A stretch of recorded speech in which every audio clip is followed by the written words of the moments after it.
going to come out today to the stage fright. Welcome out, buddy. And Abel himself was actually a rescued seal. He was found down on Kurnell Beach, just south of Sydney, and he had sadly been attacked by a large predator. Now, he was brought into our wildlife hospital, and he underwent a number of months of fairly intensive care. Given the time he was in care, and also the age Abel was at the time of his rescue, those two things combined meant he wasn't actually a suitable release candidate. But believe it or not, you and Abel have something in common.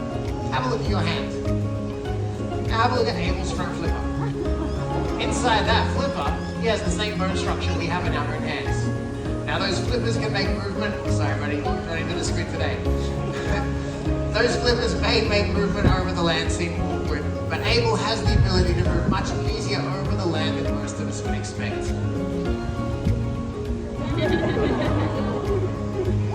Using all four of those flippers, he can easily make his way to the top.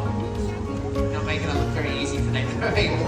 He can easily make his way to the top of that cliff. In fact, seals like Abel, they can actually outrun humans up to about 100 meters. They're incredibly fast and agile.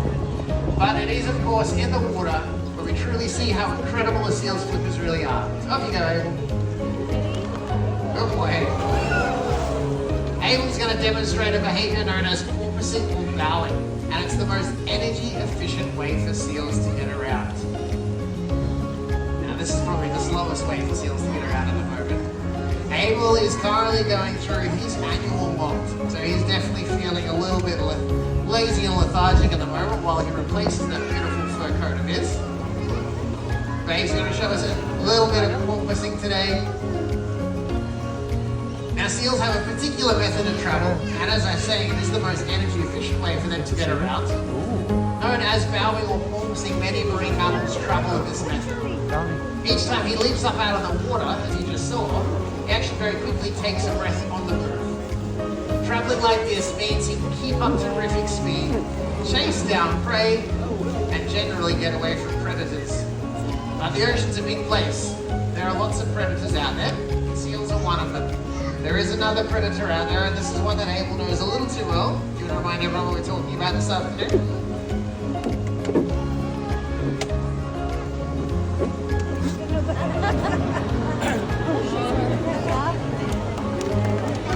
We are, of course, talking about the shark.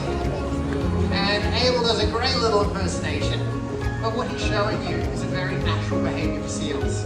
As a fur seal, Abel is covered in two very thick layers of fur. That fur coat of his is so good at trapping his body heat in that it's only his naked and hairless flippers that can let any of that body heat back out. Now, his flippers are also incredibly powerful. Abel is not fully grown, he can still grow another 100 or so kilos bigger than what you see today. And even at those large weights, very strong and powerful and can support all of that weight just on those front flippers. Nice work, Abel. Now those flippers are good for one more thing. Let's say a big goodbye. Alright, I'll just wave. Thanks, Abel.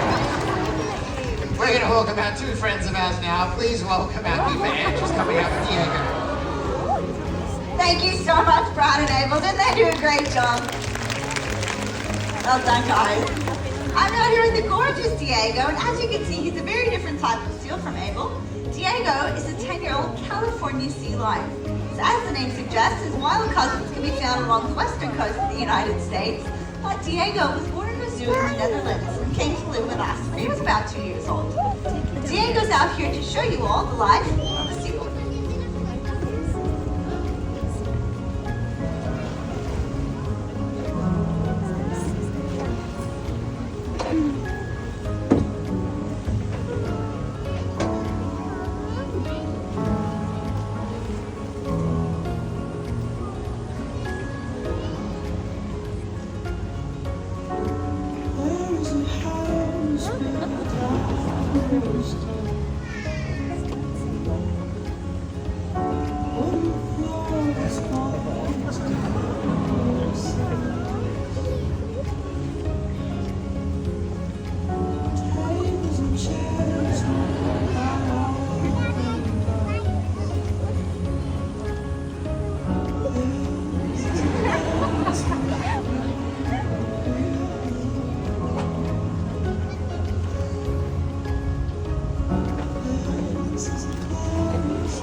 wild isn't always easy.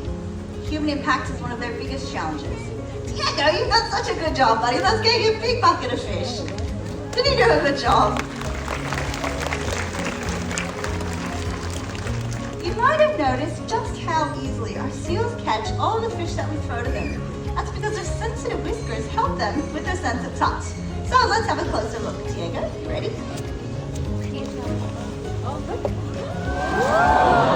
Good job, buddy. Now let's see how easily Diego can move his whiskers about. On the count of 3, everyone yell whiskers and stare at Diego's face. 1, 2, 3. Good job. At the base of each one of those whiskers, there's a tiny sensitive nerve fiber that helps with the sense of touch. This is how seals can find their fish when they're out in dark and murky water and you can't rely on their eyesight. Now, Diego here has a very healthy diet. Every day, he's packing away about 7 kilos of fish. That's one of these buckets filled to the top. But Diego, what happens when that seafood runs out? It's pretty sad, isn't it, buddy? We've been overfishing our oceans. It's been getting much harder for seals like Diego to find food when out in the wild. Diego, do you want to come on down to the side of the pool with me, buddy? We'll check for some fish. A little bit more. There you go. Let's have a look. That was a good look, Diego. Did you see anything down there? Definitely not. Is there something we can do to help?